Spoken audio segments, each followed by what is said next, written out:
Shalom and welcome to Now That We're Glad Jewish Ministries, where we teach the Bible from a Jewish historical, cultural, and linguistic perspective. We're continuing in our series in the book of Genesis, and this is part 2, where we'll be focusing on chapters 12 to 20. Now, before we get into this teaching, I just want to do a brief review of the previous section, part 1 of Genesis chapters 1 to 11. Now, in those chapters, we see the foundation of so many things in this world, right? The beginning of the creation of the heavens and the earth, the beginning of mankind on earth, right? The creation of Adam and Eve. And then as we go forward into the amazing way that God put this world together and put Adam and Eve in charge of it.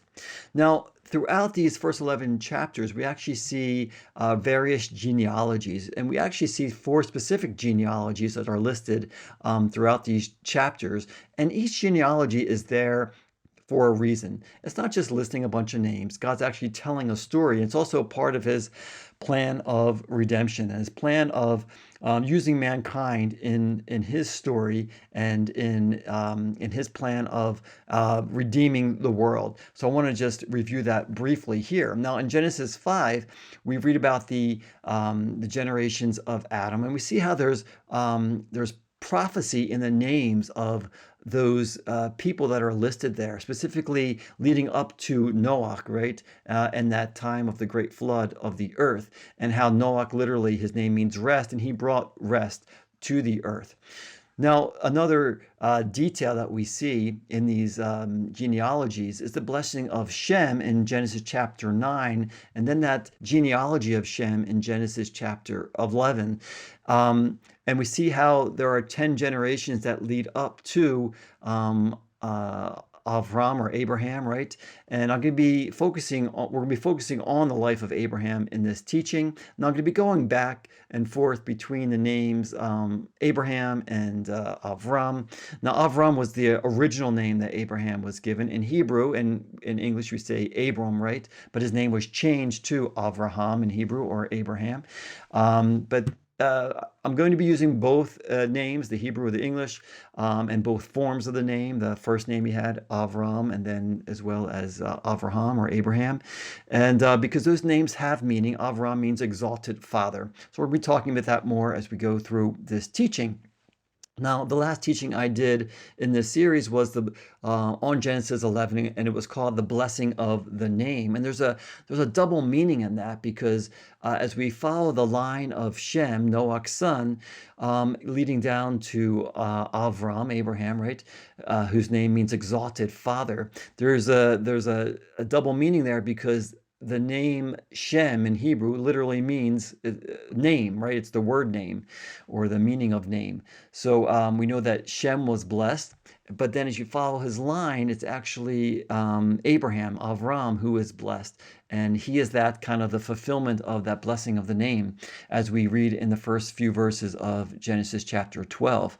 So that's where we want to begin this teaching as we continue in part 2 of the Genesis teaching series, as we focus on Genesis chapter 12. And I've titled this teaching, The Greatest Blessing. So let's start in the first 3 verses of Genesis chapter 12, where we read this. And the Lord said to Avram, "Go away from your land and from the place of your birth and from the house of your father to the land that I will show you. And I will make you a great nation, and I will bless you, and I will make your name great, and you will be a blessing. And I will bless those who bless you, and the one who curses you I will curse. And in you all of the families of the earth will be blessed."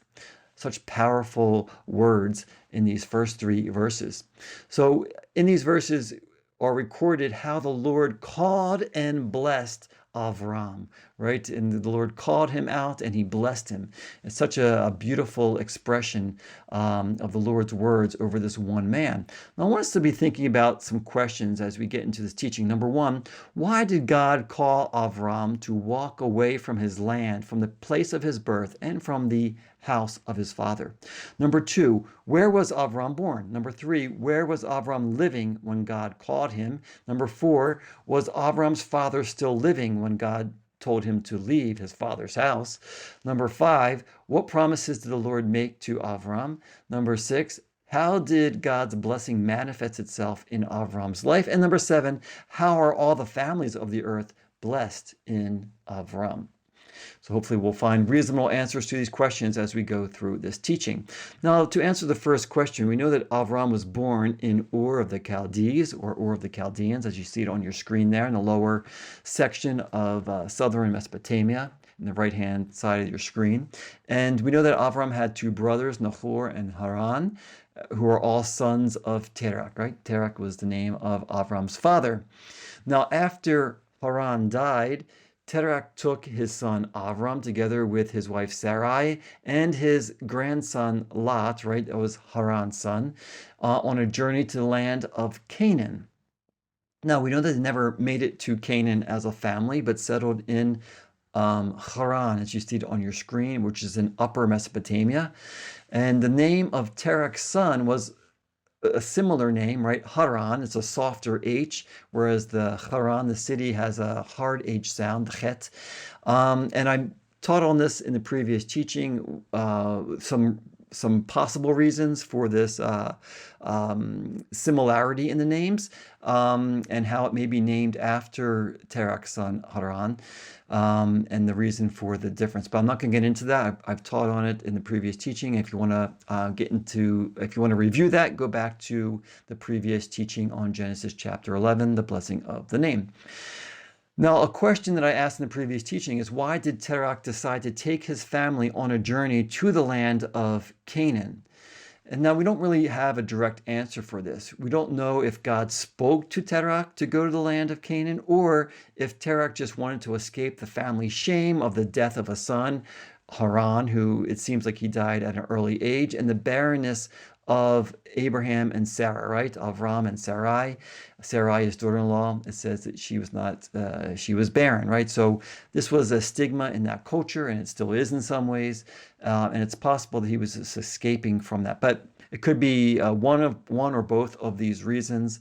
We just don't know exactly. Now, there is, however, an explanation in the scriptures of why the family had moved on their way to Canaan. I want to read that here in Nehemiah chapter 9, where we have a Levitical prayer that includes or remembers how God spoke to Avram, whose name is changed to Avraham or Abraham. So we're going to read that here in this prayer in Nehemiah 9, verses 5 to 8, where we read this. Oh, may your glorious name be blessed and exalted above all blessing and praise. You alone are the Lord. You have made the heavens, the heaven of heavens with all their hosts, the earth and all that is on it, the seas and all that is in them. You give life to all of them, and the heavenly host bows down before you. You are the Lord God, who chose Abram and brought him out from Ur of the Chaldees and gave him the name Abraham.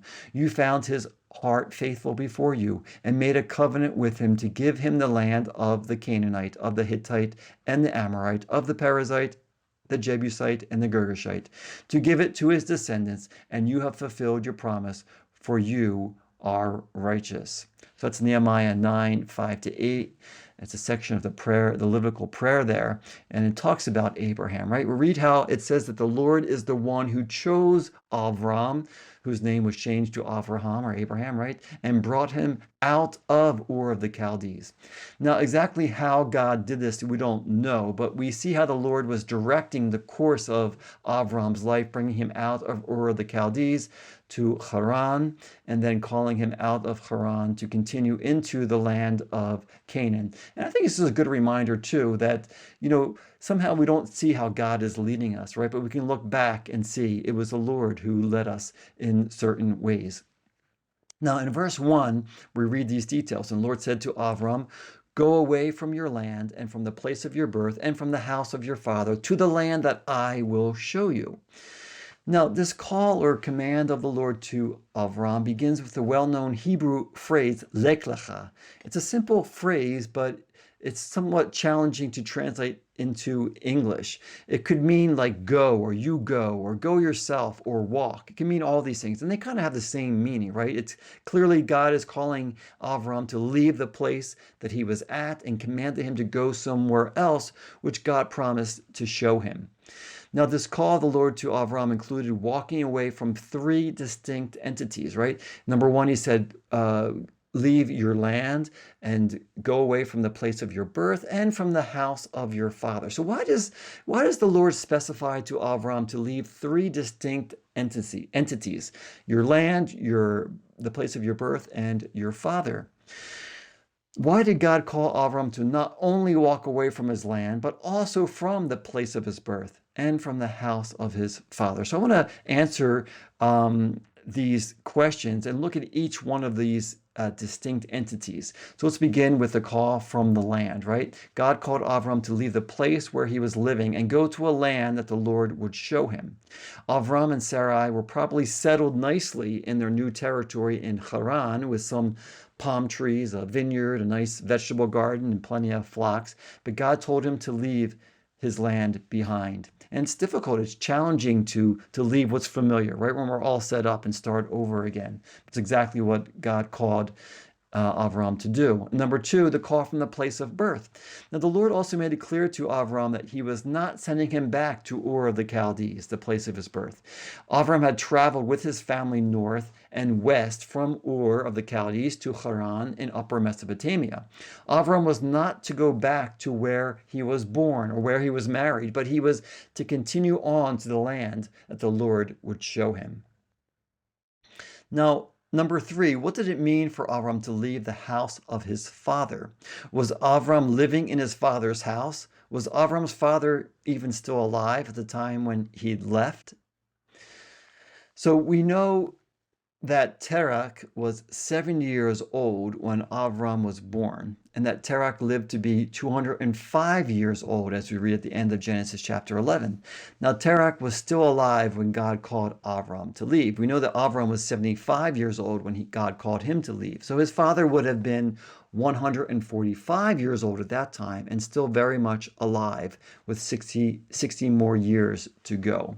So Avram's father was still alive. Now, was Avram living in his father's house? Was he actually in the same house as his father?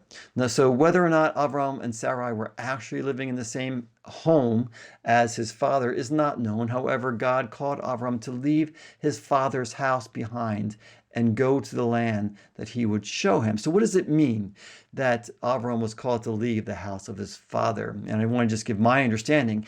The call to go from his father's house meant to leave the people in his father's house, his father and everyone else that was part of the family that was there. The Lord called him to separate from his relatives. So it's understood that God only called Avram together with his wife Sarai, right? So they're a couple, they're together to go to the new land. However, we also read how Lot also went with him, and we know that Lot becomes a problem to Avram, and we'll get into that more as we go into the continued chapters, especially in Genesis 13, we begin to see some issues. Now, getting back to the text in Genesis 12, we read the blessing of Avram, or the Lord's blessing, right, on Avram. Let's just read those verses again, where the Lord said to him, "And I will make you a great nation, and I will bless you, and I will make your name great, and you will be a blessing. And I will bless those who bless you, and the one who curses you I will curse. And in you all the families of the earth will be blessed." Now, after calling Avram to leave his land, the Lord including the place of his birth, his father's house, and the land itself, right? The Lord then spoke a series of blessings and promises to Avram. And there's actually this unique sevenfold blessing that the Lord spoke into Abraham's life. I just want to focus on those details that I just read in those blessings that we read about in verses 2 to 3. Number one, God promised to make Avram into a great nation. Number two, God promised to bless Avram. Number three, God promised to make Avram's name great. Number four, God promised that Avram would be a blessing, or the Hebrew is kind of difficult to translate here. It could be that he commanded him to be a blessing. Either way, he was to be a blessing. Number five, God promised to bless those who bless Avram. Number six, God promised to curse those who curse Avram. And number seven, God promised that all the families of the earth would be blessed in Avram. So this unique sevenfold blessing of the Lord on Avram's life is extremely powerful. These promises to Avram were part of God's plan to make him an exalted father, right? And again, that's just simply the meaning of his name. Av means father, Ram means high or exalted, lifted up, right? So he was that exalted father, and God would bring this about in his life. Now, these blessings which God spoke into Avram's life would bring forth the lineage of Isaac, Jacob, the 12 sons of Jacob, and then a great nation, right, that came forth from those 12 sons, the nation of Israel. And the Lord was speaking this into prophecy at that time when God spoke to Avram. Now, another question to consider is, why did the Lord choose to bless Avram out of everyone else who was on the earth at that time? What was significant? What was special about Avram? Now, this is a good question that we do not have a direct answer for. God's calling and blessing of Avram does not appear to be because of anything that Avram did or for his great status in the world before he was called. Actually, the exact opposite was true, as we read in the following explanation in Isaiah. So I want to read these verses in Isaiah chapter 51, verses 1 to 3. And just to remember that Isaiah lived about, I would say, 1400 years after Avram, right? And he was a prophet to the nation of Israel. And as he's giving this prophecy to Israel, right, we see how Avram is used as an example of how the Lord works in life. And we read this in Isaiah 51, 1 to 3. Listen to me, you who pursue righteousness, who seek the Lord. Look to the rock from which you were hewn and to the quarry from which you were dug. Look to Abraham, your father, and to Sarah, who gave birth to you in pain. When he was but one, I called him. Then I blessed him and multiplied him. Indeed, the Lord will comfort Zion. He will comfort all her waste places, and her wilderness he will make like Eden, and her desert like the garden of the Lord. Joy and gladness will be found in her, thanksgiving and a sound of a melody. So again, that's Isaiah 51, verses 1 to 3. Now, God called Abraham before he and Sarah had any children. This prophetic word of the Lord to the people of Israel in Isaiah's day was to remind them of the almighty power of God to do miracles, especially when all hope seemed to be lost. The Lord told Israel to remember the roots of their people from Abraham and Sarah. The Lord said, and I'll quote here again from Isaiah 51, quote, when he was but one, I called him, then I blessed him and multiplied him. And we read in this scripture how God is able to take a situation that looks completely hopeless, like the childless state of Abraham and Sarah, and give them a child, just as God did. God also made them a great nation, right? God took that one child, Isaac, blessed him, multiplied him, and made him into the nation of Israel. Now, the choosing of Avram was nothing to do with who he was, but it was God's calling and blessing on his life that made him great, that made him fruitful, that made him a blessing to the world. So it's beautiful to see how that prophecy in Isaiah, or that word of Isaiah to the people of Israel, was to remind them that God can take something that seems hopeless, just like the life of Abraham and Sarah, right? When they had no children, and God can speak into it, speak life, and do something great with it. And that was used in a situation when Israel felt like there was no hope of being built up again as a nation. So it's beautiful to see how God uses Abraham and Sarah as that example. And I use that just simply to say that God can take something like Abraham, right? And it wasn't because of anything great that Abraham did. It was God wanting to use him as an example of his great power. And we know that the blessing of the Lord on Abraham's life was holistic, both spiritual and physical, touching all areas of his life. And we read about this later in Genesis chapter 24, verse 1, where it reads this. Now Abraham was old, advanced in age, and the Lord had blessed Abraham in every way. All of his life was blessed. And one clear evidence of the Lord's blessing on Abraham, or Avram's life, was the great riches that God gave him. When Abraham's servant was sent up north to find a wife for Abraham's son Isaac, we read of this testimony in the same chapter of Genesis 24, a few verses later, where we read this. So he said, I am Abraham's servant. The Lord has greatly blessed my master so that he has become rich And he has given him flocks and herds and silver and gold and servants and maids and camels and donkeys. That's Genesis 24, 34 to 35. And we read here clearly, it was the Lord's blessing that made Avram rich, right? That made Abraham rich. It was the blessing of the Lord.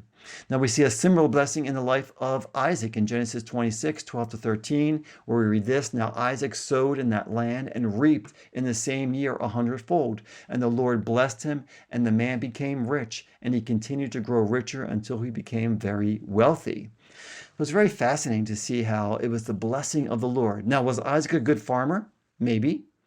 But that's not the point. It was the Lord's blessing that gave him that 100-fold bounty, that 100-fold return for what he planted, right? So the reason for Isaac's abundant crops was the blessing of the Lord. And we read in Proverbs chapter 10, verse 22, the spiritual principle, it is the blessing of the Lord that makes rich, and he adds no sorrow to it. Right? This is a true principle. The blessing of the Lord is powerful in all of life, not just for wealth, but it's a holistic blessing. And that is the power of the blessing of the Lord. The blessing of the Lord is a spiritual truth that we see in the scriptures, and it was clearly evidenced in the life of Abraham, of Isaac, and even of Jacob and the children of Israel. Now, I want us to think about this personally. The blessing of the Lord should be something that we seek after, that we ask for in prayer, that we speak into the lives of others. We see how the blessing worked in Abraham, Isaac, Jacob, into the children of Israel, right? And God continued to command the children of Israel to bless, right? And God gave them a specific prayer of blessing to pray over the people. The priests, the Levites were to pray this over the people. And I think it's powerful to seek the Lord, the blessing of the Lord, and to speak the blessing of the Lord. So let us be those who live this out and not just read about it in the scriptures, but let us pursue it and let us pray for it in our lives, in the lives of our families, in the lives of others, so that the blessing of the Lord may continue on this earth. Now, the blessing of the Lord does not negate hardships and trials in life. Abraham, Isaac, and Jacob all faced trials along the journey of life, but God was with them during those trials, and God used the hardships in their lives to bring forth his plans for good. Now, I just want to make a note that there were also consequences for the choices they made, which when they went out of God's plan, right? The blessing of God does not negate consequences, and we need to remember that as well. And we also see an example of this at the end of this chapter, which we'll be looking at in just a few minutes. But for now, let's continue in Genesis chapter 12, verses 4 to 9, where we read this. And Avram went out according to the word of the Lord unto him, and Lot went with him. Now Avram was 75 years old when he went out from Haran. And Avram took Sarai his wife, and Lot the son of his brother, and all the possessions that he had gathered, and all of the people who worked for them in Haran. And they went out to walk to the land of Canaan. And they came to the land of Canaan. And Avram passed through the land until Shechem, until the oak of Moreh. Now the Canaanite was still in the land. And the Lord appeared to Avram, and he said, to your seed I will give this land. And he built an altar to the Lord, who appeared to him there. And he moved on from there to the mountain on the east of Beit El, and he spread out his tent there. Beit El on the west and Ai on the east, and he built an altar there to the Lord, and called upon the name of the Lord. And Avram set out, walking about, and journeyed to the south. That's Genesis 12, verses 4 to 9.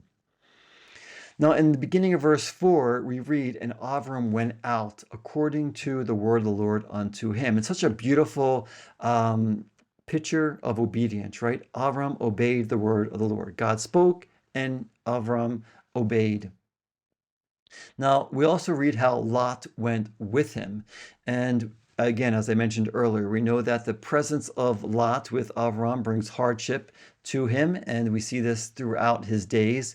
So we'll look at that again more later in Genesis 13 and following. We also read how Avram was 75 years old when he began his journey, and he lived to be 175 years old, as we read in Genesis 25. So at 75 years old, Avram was more like a 35 or 40-year-old man who lives to be maybe 80 years old today, right? So we need to put it in perspective when we think about his life, because he lived 100 years more from that time of obedience of going out to the land of promise. And we also read in verse 5 how Avram, Sarai, Lot, and all of the people with them, all of their servants and all their possessions came to the land of Canaan, right? So there were many servants that they brought with them as well from Haran. And in verse 6, we read how Avram passed through the land until Shechem, until the oak of Moreh.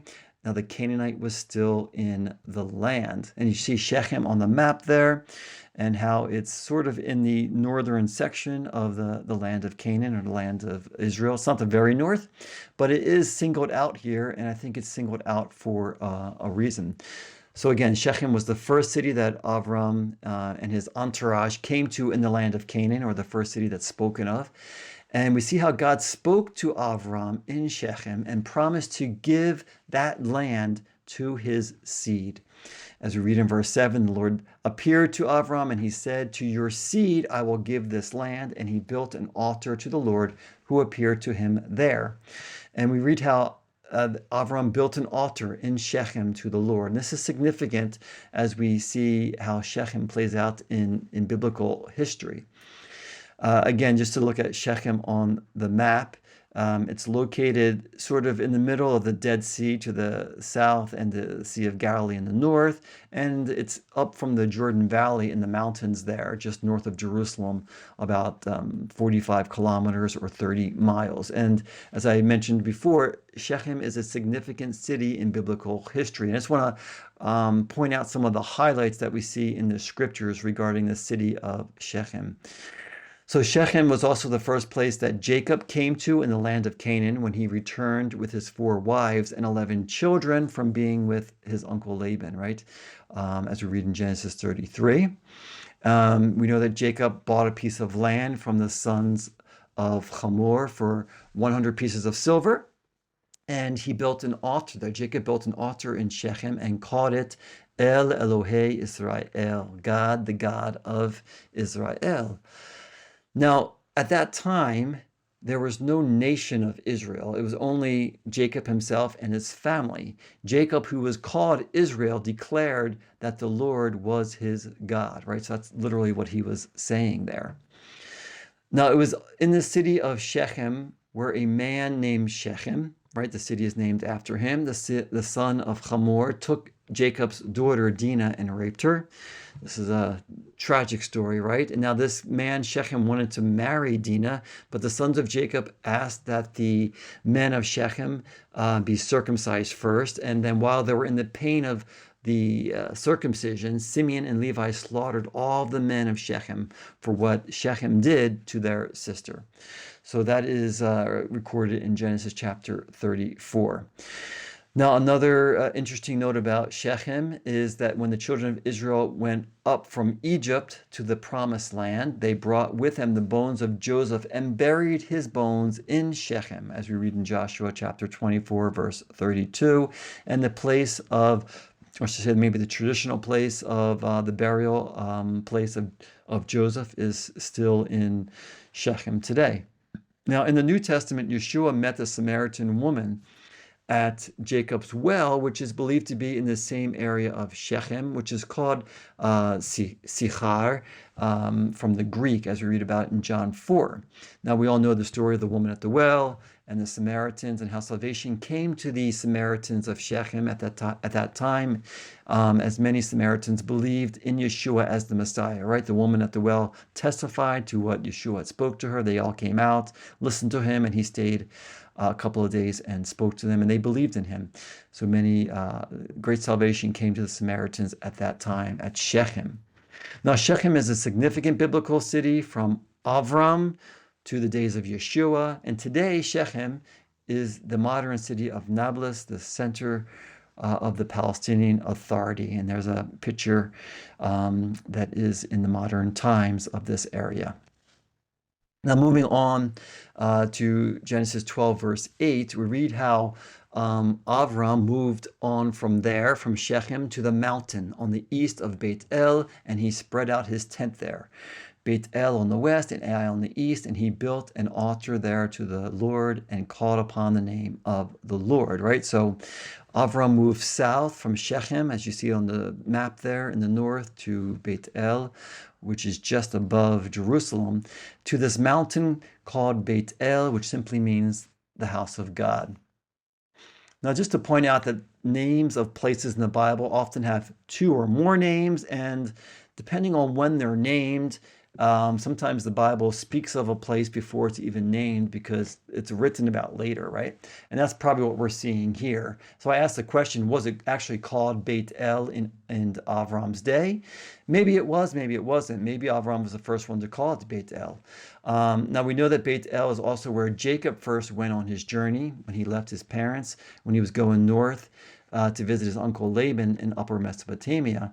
And on the way there, the Lord appeared to Jacob in a dream, and Jacob named that place Beit El, and it says it was formerly called Luz in Genesis 28:19. So again, that's where we see a couple different names and how Jacob was the one who named it. So that's seemingly what happened. But when, by the time Moses wrote the Torah, including the book of Genesis, this is 400 years after Abraham, and Beit El was already known. So, when you're writing history, right, you can call places by the names that are known at that time when the book is written. Now we read in verse 8 that Avram built an altar to the Lord there at the Beit El and called upon the name of the Lord. And this is in keeping with what we read earlier in Genesis in the days of Adam's son Seth in Genesis 4:26. Then men began to call upon the name of the Lord. And as I mentioned in the teaching in Genesis 4, God desires all people to call upon him. And Avram consistently called upon the name of the Lord everywhere he went in the land. And this is just a beautiful picture of what it means to be a follower after God, right? It's not that just one time experience. It's consistently pursuing God, calling out to him, and listening for the voice of the Lord. Now we read in verse 9 of Genesis 12, and Avram set out, walking about, and journeyed to the south. I just have on the screen there Shechem in kind of the north, right? And then you move south to Beit El, and then beneath Beit El you have Jerusalem. And as you move south of Jerusalem, it's all desert area, right? And so as we see, as Avram journeyed to the south, and in the Hebrew it literally says Hanegba, which means to the Negev. And the word Negev is another word for the desert, right? And we know that everything south of Jerusalem is desert land, and this is where Avram was journeying at that time. Now, as Avram journeyed in the new land, he was obeying the word of the Lord. He was going all throughout the land, and we read about how this was part of his walk of faith, right? In Hebrews 11, Hebrews 11, verse 8, we read, by faith, Abraham, when he was called, obeyed by going out to a place which he was to receive for an inheritance. And he went out not knowing where he was going. And we literally see how Abraham just went from place to place, right, in the land that God had called him. And just to emphasize, it's not easy to walk with God in faith, right, not knowing where you're going. But Abraham illustrated this well, and that's why he's called, right, the father of our faith. Abraham obeyed by leaving his land and family behind to go to a land that God showed him. And this is, again, the example that we have of Abraham as the father of our faith.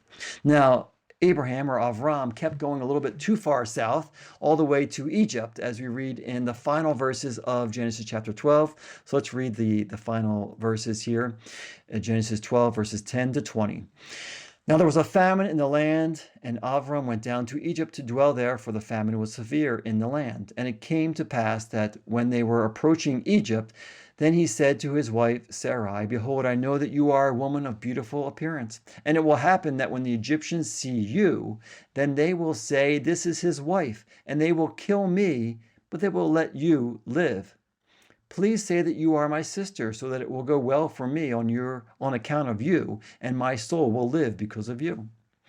Then it happened, when Avram came to Egypt, and the Egyptians saw his wife, that she was very beautiful. Then the ministers of Pharaoh saw her, and they praised her to Pharaoh, and the woman was taken to the house of Pharaoh. And it went well for Avram on her account, and he had flocks and cattle and male donkeys and male slaves and maidservants and female donkeys and camels. Then the Lord struck Pharaoh and his house with great plagues on account of Sarai, the wife of Avram. Then Pharaoh called for Avram and said, "What is this you have done to me? What is this that you have done to me? Why did you not tell me that she is your wife? Why did you say she is my sister, so that I took her to myself for a wife? And now behold, here is your wife. Take her and go." And Pharaoh commanded the people concerning him, and they sent him away together with his wife and all that belonged to him. So this brings us to the end of Genesis chapter 12. That was verses 10 to 20. Now, there are many situations in the Bible that are difficult to fully understand. And this is one of those accounts, right? It's like so many questions here. And I want us to think about this a little bit. Why did Avram do this? Why is the first major story in the life of Avram a situation where he acts in fear and then he lies regarding his wife Sarai, right? Now we actually see a very similar situation in Genesis chapter 20 when Avram does almost the same exact thing in another kingdom with a different king, but he also says this is his sister, and the king takes Sarai for his wife. Very similar. And number three, what do we learn from this account at the beginning of Avram's walk with God? So I want to give my perspective on why I think we see this situation and then kind of tie it up in a biblical manner. So this is my perspective. Number one, although Avram was a man of faith, he was still a human being like me and you. He was not perfect, and he struggled to fully trust the Lord at times, just like all of us, right? Number two, the blessing of God was on Avram's life as God spoke to him in the first 3 verses of this chapter. And God said he would bless those who bless him, and he would curse those who cursed him. And God was faithful to watch over Avram and Sarah when they were in Egypt, even when Avram did not tell the truth. The Lord sent a curse and plagued Pharaoh and his house for unknowingly taking Avram's wife to himself. So we literally see how God fulfilled his promise to Avram in that situation in Egypt. Now, beyond that, like many biblical accounts, the details in Avram's journey to Egypt and the situation with Pharaoh and Sarai help to tell the story of the Bible. Now, we read in Genesis 12:17, "Then the Lord struck Pharaoh and his house with great plagues on account of Sarai, the wife of Avram." I just want to point out here the highlighted words struck and plagues are actually the verb and noun forms of the same Hebrew root word naga. Now the Hebrew word for plagues is negaim. This is the noun form. And the singular is nega, meaning plague or stroke. And it means some kind of act against another.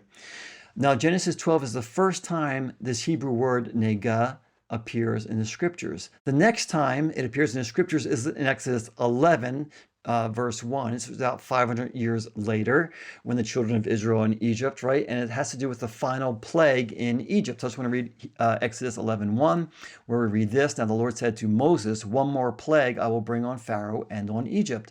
After that he will let you go from here. When he lets you go, he will surely drive you out from here completely.'" That's Exodus 11:1. Now the final plague in Egypt was the death of the firstborn son in all of Egypt, including the death of Pharaoh's firstborn son. It was only the Passover lamb that brought deliverance from the plague of death.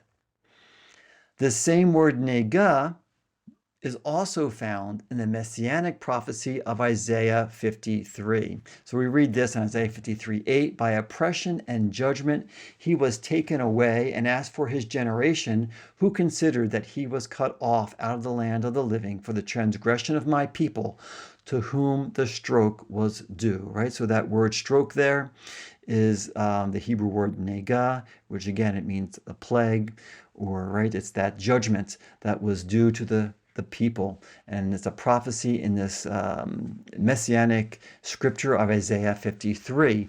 So the transgression and the stroke, or the nega, the plague that was due to the people, was taken upon the Messiah, so that all the families of the earth would be blessed. And we see how these scriptures work together to tell the story, the plan of God.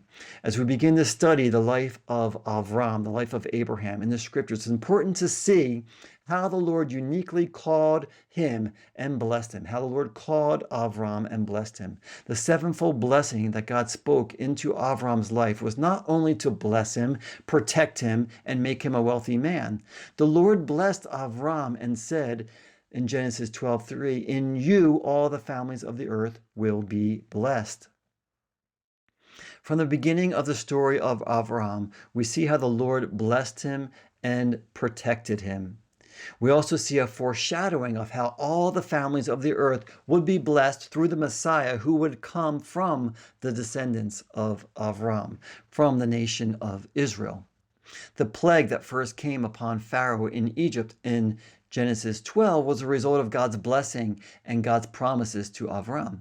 The plague that came 500 years later upon Pharaoh and the people of Egypt in Exodus 12 was also because of God's promise to Avram through his descendants, the nation of Israel. The final plague in Egypt was the death of the firstborn son of Pharaoh and of all of those in Egypt. It was only the blood of the Passover lamb that saved and redeemed the firstborn sons of Israel during let me read that again. It was only the blood of the Passover lamb that saved and redeemed the firstborn sons of Israel during the time of the plague in Egypt, as we read in Exodus 12:21-23. The final Passover lamb was the Messiah, who took upon himself the plague that is due to every one of us because of our transgressions. That's what we read in Isaiah 53, specifically in verse 8. The blessing that the Lord spoke into Avram's life contains a promise that is made available for all the people of this world, as we read it again in Genesis 12:3, and in you all the families of the earth will be blessed. The seventh part of the Lord's blessing to Avram is ultimately fulfilled in the Messiah. Now, how do we know that that promise was specifically speaking of the Messiah? We read the following fulfillment of this seventh blessing in the New Testament as it's quoted in Acts chapter 3, when Peter spoke to the multitudes on the day of Shavuot, or what we call Pentecost, and the giving of the Holy Spirit, as we read about it here in Acts 3:24-26. And we'll see how the promise in Genesis 12 is quoted here. And we read this.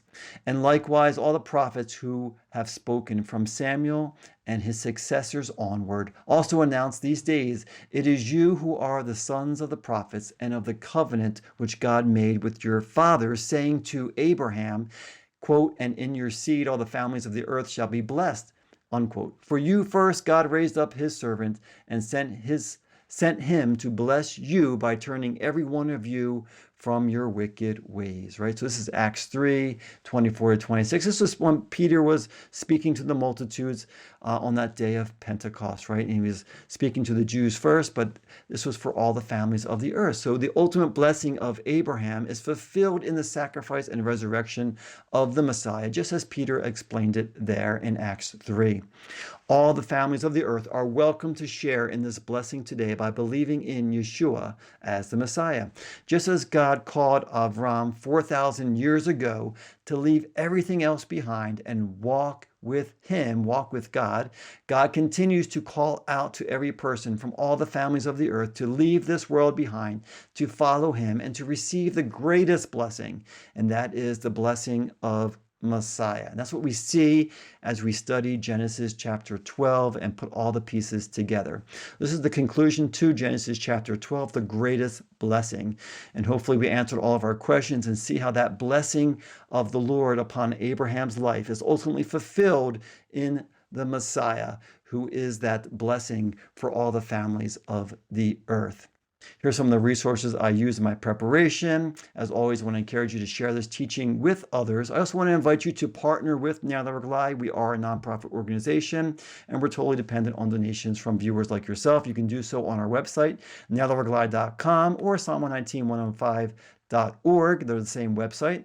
And you can go there and then you can subscribe or click as needed.